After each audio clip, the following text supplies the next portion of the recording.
it. So for the first scenario, is it really the sorting menu, filtering menu? Does the user understand? Oh, okay, they understand.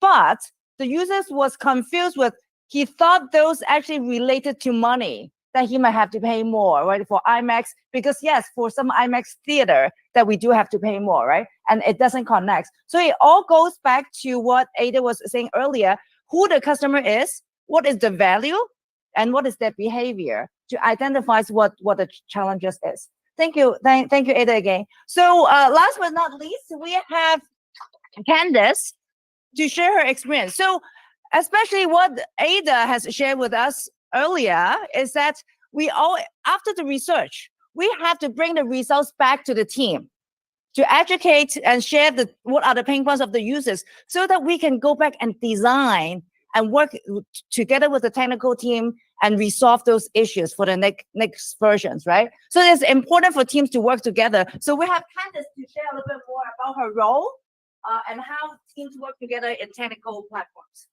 Okay, thank you, Amy. So what I'm gonna share about is actually the life of a UX designer. So actually, before I share more details, I want to ask you a question. What kind of degree do you think UX designer should hold to become a UX designer? Product design?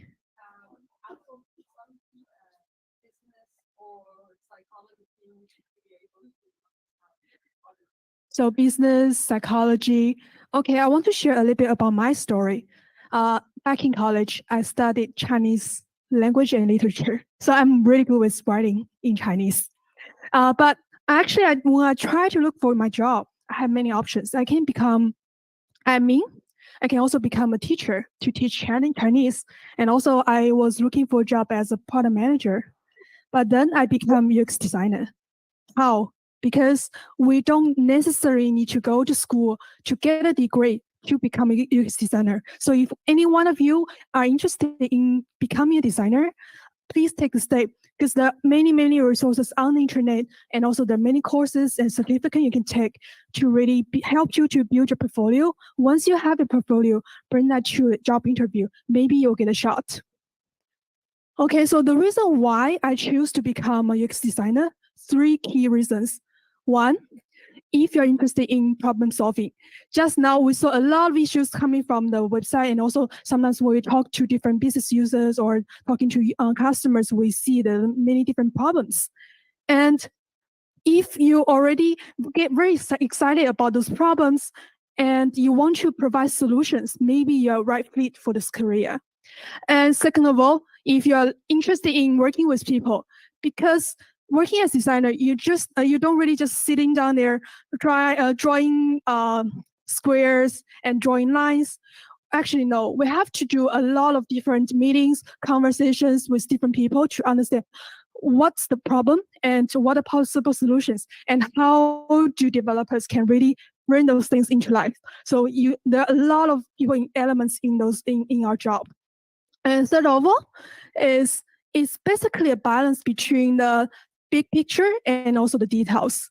Because the UX design can cover strategy piece where you talk about how the business should working towards in a future, or you can actually go into product talking about where should I put this button, and how does this button will affect the backend system, the database. A lot of details you can also talk about. So there are actually many different elements within that. So I'm wondering, have you guys been working with a UX designer before? Raise your hand. Okay, we have a few people raising your hand. That's great. Because if you're working with UX designers, sometimes you will find us a little bit difficult to work with, but we're trying to be easy. But sometimes you will find us asking a lot of questions. Why are you doing this? How come you're not doing that? Can you try to combine those 2 features into one? So we do ask questions because we want to make things easy for the customers. So when we work with the product manager or the business users, we will try to push them to see, can you make things easier for the customer? Can you actually, sometimes they will say no, because this is not really aligned with the business objective, or they don't want to spend the money there. And want to have a lot of difficult discussions about that to really make things work. And if you are developers, actually, we will ask you a question about the technical feasibility. If we want to do this, Is it possible? If no, why? Can we solve that? And we actually eventually, what we're trying to do is we're just working as a team to help the business or help our customers to get a better experience. So if you're interested in getting to know more about UX design, and also if you're interested in becoming a designer, feel free to talk to us or join the events from XDA. So that's all from me. Thank you. So thank you. That's the end of our sessions. Again, we're members of Interaction Design Associations. If you would like to know more about us, follow us on LinkedIn. Thank you.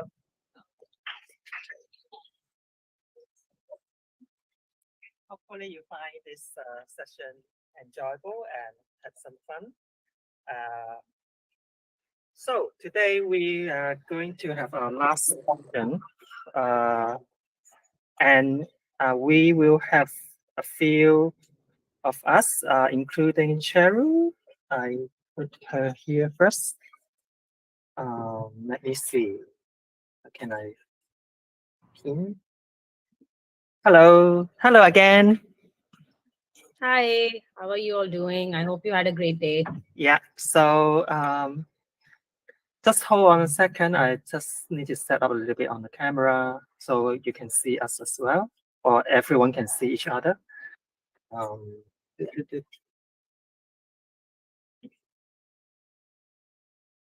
Okay.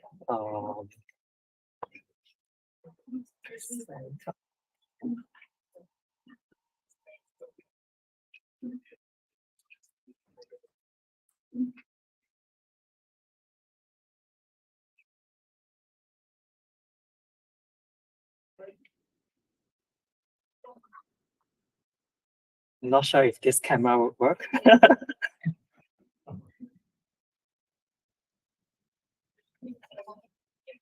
Wow.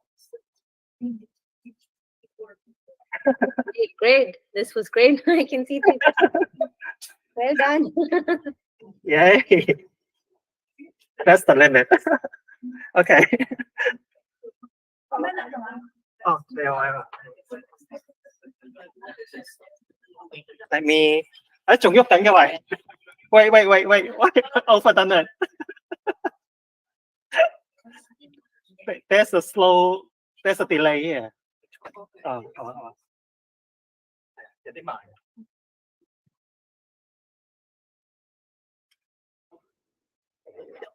試咪。我仲冇咪啊？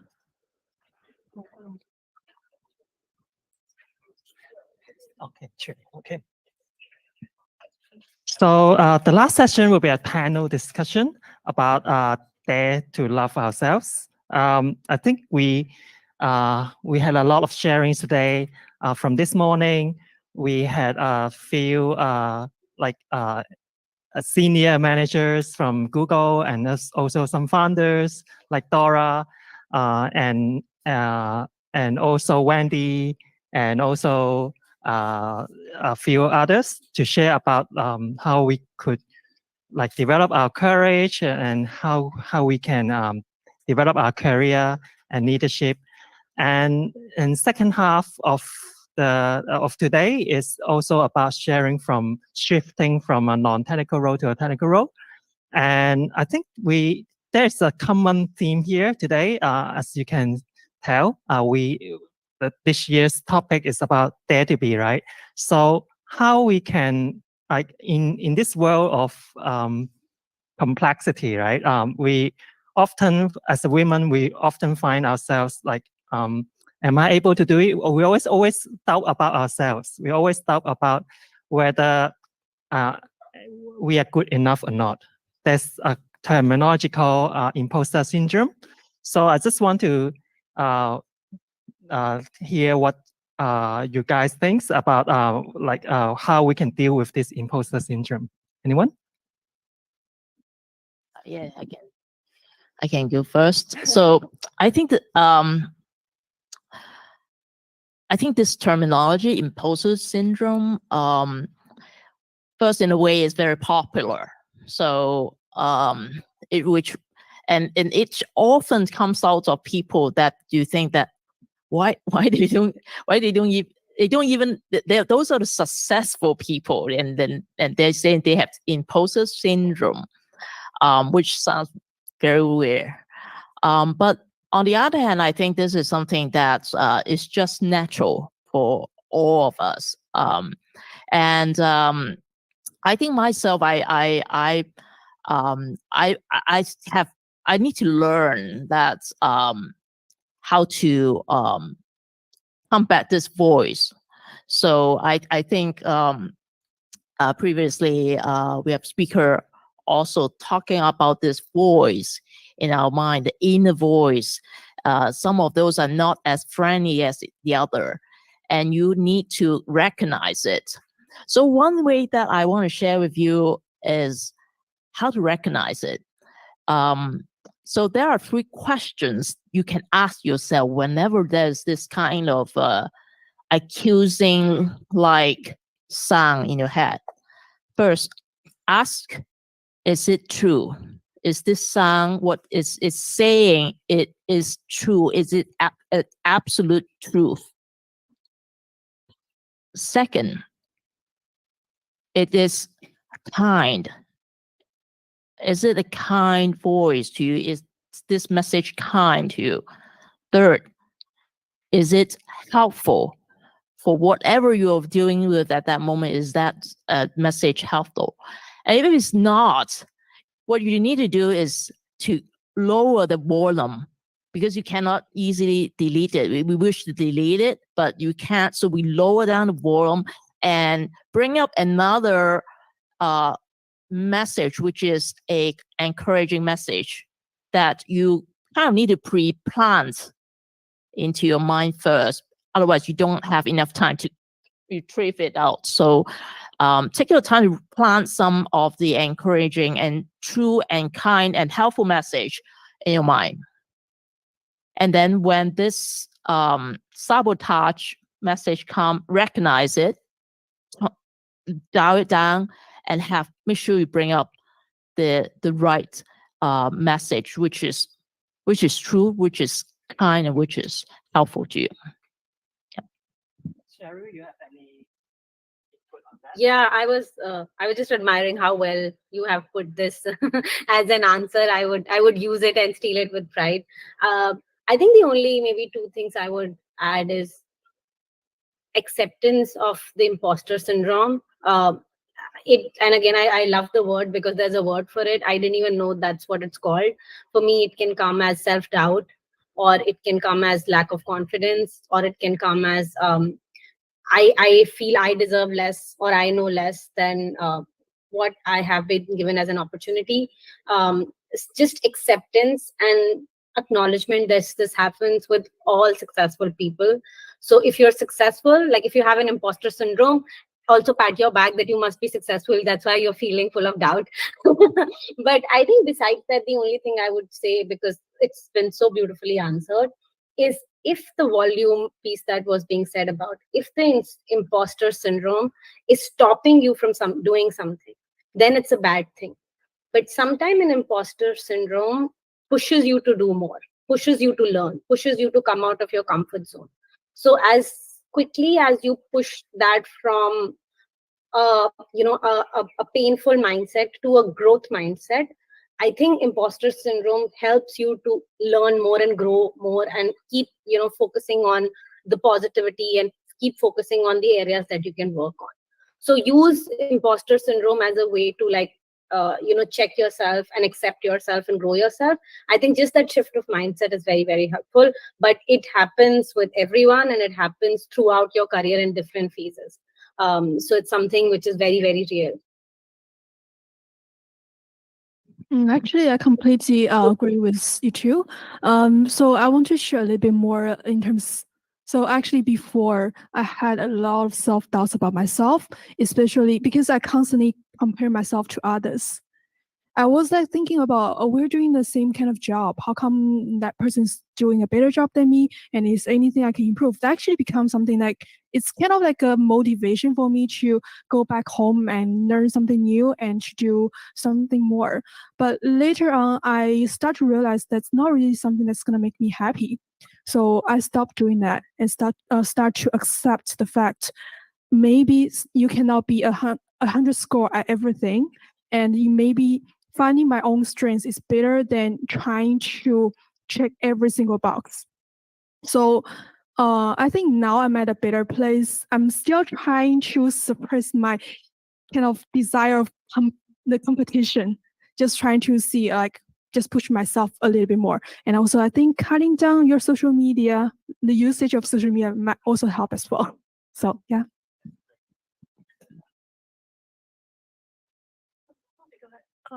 Hello.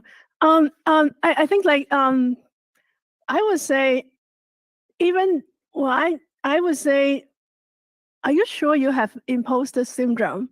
Maybe you are actually not that good.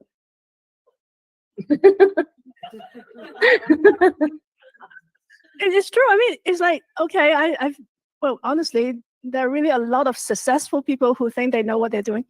So that's why I think my first question is evaluate whether you actually have the syndrome or you're actually not that good.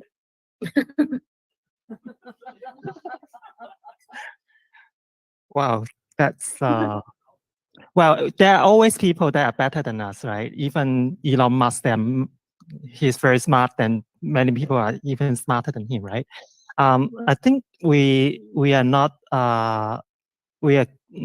requiring to constantly benchmark ourselves to someone else, but rather we should refocus on how we can optimize or maximize our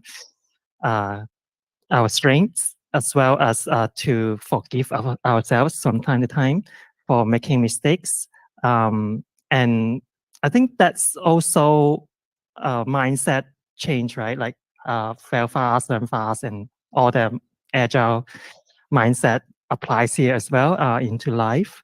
So yeah, but talking about life, we have a lot of like women. Usually, many people have a kind of a stereotype that women have to take care of families, and there's a very strong family role attached to us from time to time when we give birth to babies, and we need to like take leave and focus on family and taking care of the kids. There are sometimes like interruptions, or sometimes maybe not interruptions but distractions from family that you cannot fully work on career stuff. That makes people feel that this is something like I have to bear with that, and then have to have someone to substitute her role. So what's your take of how do you balance family care and your career? Anyone? I have a feeling that Dora is the better person to answer these questions. Yeah. Dora, would you like to comment, please? Well, I think something is true. I mean, if you run a company, if you have staff say, hey, I think I'm expecting a baby, and so half of you really congratulating her, but I'm sure half of your brain is thinking, oh, what to do, right? So it's real. But I think first thing is for an organization. So do you think that is a good news or not a good news, right? We understand that these days for a company to be successful, you need to have a diverse talent. And I think there is nothing more demanding than being a mom, right? And you are really all of a sudden having this member of your of your staff like immediately upgrade several notch. Wouldn't you be grateful about it, right? And for the choice of whether that person wants to take care of the baby and the kid, or to stay with the company, I think it's a really personal choice. I do have one of my very talented UX designer. She decided to stay with the family. I think I would congratulate her. She's definitely one of my best. But this is her choice. There is no way I can say career is the better one. I mean, there is no such formula there. So I think it's a very personal choice, and we just need to respect that. So actually, I'm not married and I don't have any kids, but I constantly have this question, like, why do people expect women are the only person to take care of your kids? Why do all people think women should sacrifice your career because you become a mother? And that's probably the one of the reason I kind of like scared of marriage a little bit. It's a little bit personal, but then I hope that the other person we can probably align with that person and your partner in terms of can we share the responsibility, because I think I was like in some kind of talk and where they talk about why do dads get the praise if they spend time with the weekend, spend the weekend with the kids, but people will actually say the mom is not doing a good job if they only spend time during the weekends with the kids. So there's actually a difference. There's a gender perception we need to change overall in the society. So I hope together we can make that impact. And also, it's not really just us, the female audience, we're sitting here trying to change it, but we also need to shift this minds within the overall society, right? Well, I don't have kids and I'm not married either. But I would say, I work with people who have kids and who are married. Okay, to me, it's like I maybe it's because I'm a researcher. I do notice that they can see things from like different perspectives. They actually take pressure better than me. But in a way, I think they have their like unique advantages. And well, taking care of families, like even though I don't have kids, but I have my parents, and I would say it's a privilege to take the responsibility. And again, I do learn something new in the course of taking care of them.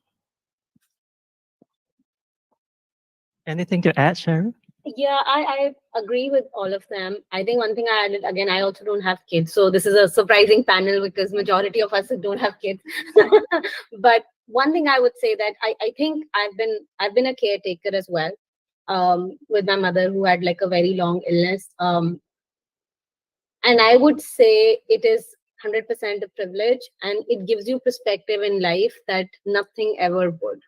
So when I come to work and I think about everything that my mother fought with and then passed away with, it is so inspirational. And when I see sometimes myself fretting about small things, not getting promoted, not having a good performance rating, like I shake myself and say, how stupid am I? Like life is bigger than this. And that's what I tell people, like as much as I am super passionate about my career, life is beyond your career, life is beyond your job. And you have to find that sometimes you will be ahead in your life, in your personal life, and sometimes you'll be ahead in your career. You will not get everything all the time. You will get few things every now and then. And you need to know, are you happy with that? And if at some point you're not happy with that, you have a choice to leave your job and take care of your family or your child, or you have a choice to talk to your husband or your partner to invest more with the kid, and you take like a leap of faith. And I do know that now there are a lot of men who are actually sacrificing, or who are accepting, or who are actually saying, hey, I'm going to take a step back in my career. Why don't you shine? These are your 3 years to shine. But oftentimes I have found that the women I work with were far more guilty themselves of leaving the child behind. Like their husband was there taking care, but they themselves were so not sure, because the guilt is so internalized in our gender, that I think sometimes if you want, if you're sure about that is what gives you more happiness, then you should accept that. And then if you're happy, like taking care of your family, you should stop judging yourself first. I think that's what women do. But I would most definitely say that treating your job as a part of your life and not the entirety of your life, I think that's a conscious call we all need to take, because we get very, very consumed by this thing of success and career, and we need to look at life more holistically. Wow, that's a great tip. I think the same principle applies to male as well, I believe. Like, people always expecting men should be very career focused and not taking care of family, right? But I believe we should take turns. If your partner can actually focus on family for a few months or for a few years, then that's totally fine as well. Why not? Why just women doing it, right? And I think it's also to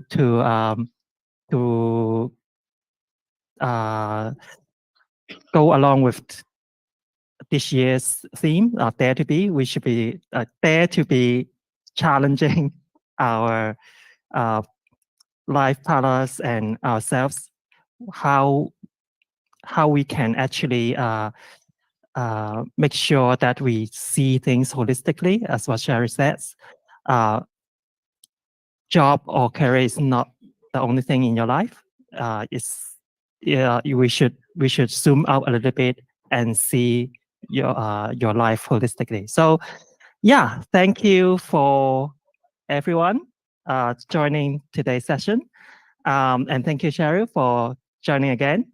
Yeah. No, it was my pleasure to listen to everyone. Thank you for also sharing. Yeah. So actually, we need to hand back the venue to Google, and this wraps up today's event. Thank you very much. Bye, everyone. So feel free to consume whatever is left outside. and there's also a survey that you can fill in. Let me see how we can bring this up. 咦，係咪呢個？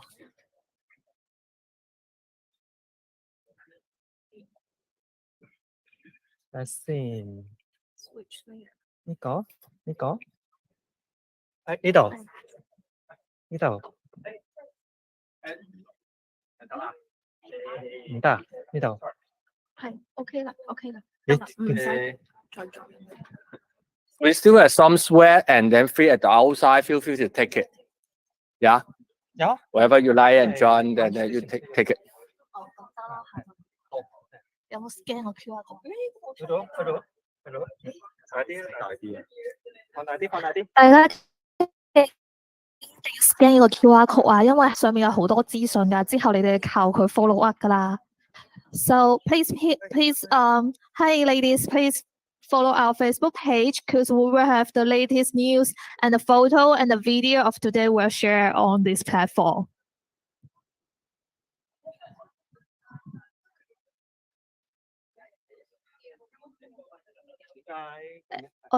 我哋打開先，唔好意思，係啦。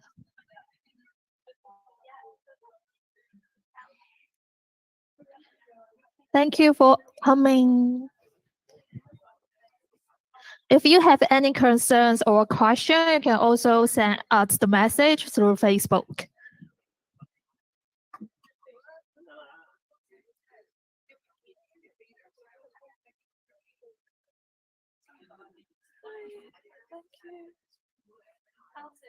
So thank you so much.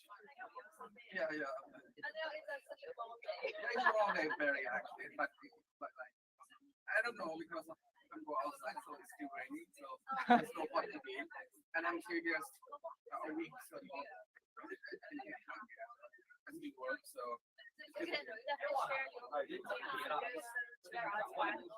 Yeah, sure. Yeah. 我也跟大家说，可能要请大家先出去了，因为我们那个对。好意思。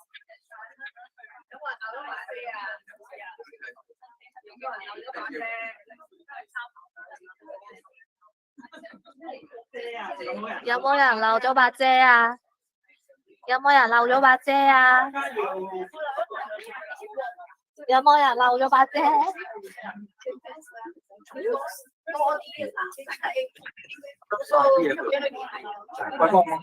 做咩啊？我哋要走。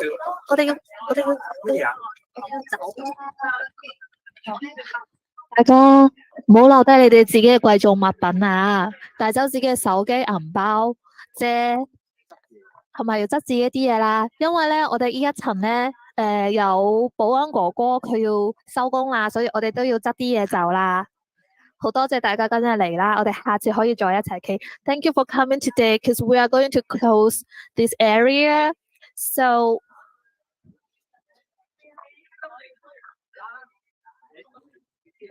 我執我啲嘢先，你要執我自己啲嘢。得，唔好嘈。你都未執我自己啲嘢時，我自己搞掂好快啫嘛，啲人走先係嘛啫嘛。最後一張啦，我們要走啦，我們要關啦。这个要先 exist 的吗？反正结束了，对吧？